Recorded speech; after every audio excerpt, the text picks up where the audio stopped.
Hello everyone, welcome back to the channel.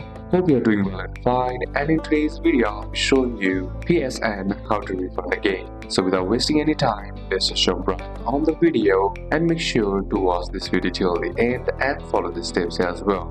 In order to refund a game on PSN, what you need to do is you need to understand that you can get a refund only if it's been within 14 days of purchase, you have not downloaded or played the game. If the game is faulty or not working, you can request a refund even if downloaded. So the first method that you can do is from the transaction history of the PS app or website. So what you need to do is simply head over and open up the PlayStation application, then tap on sign in on the bottom of the screen. Then once you're inside here, what you need to do is sign in with your sign in ID or email address, and then simply tap on next and then enter in your password.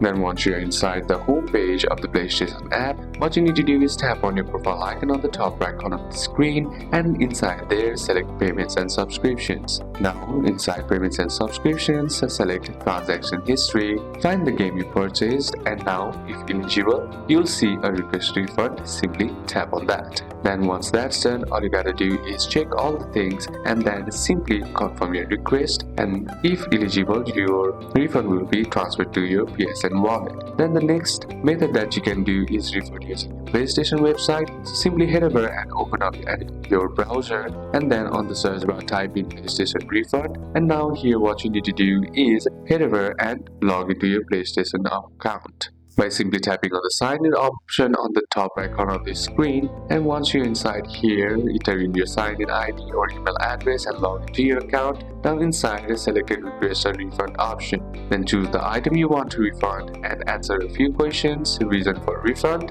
and now submit your request. And once that's done, you'll get an email once PlayStation approves it. So these are a couple of steps that you can apply, and that's it for today's video, guys. Hope this video was useful to you. Leave a like if it did, comment down any questions that you have, and see you soon on the next one.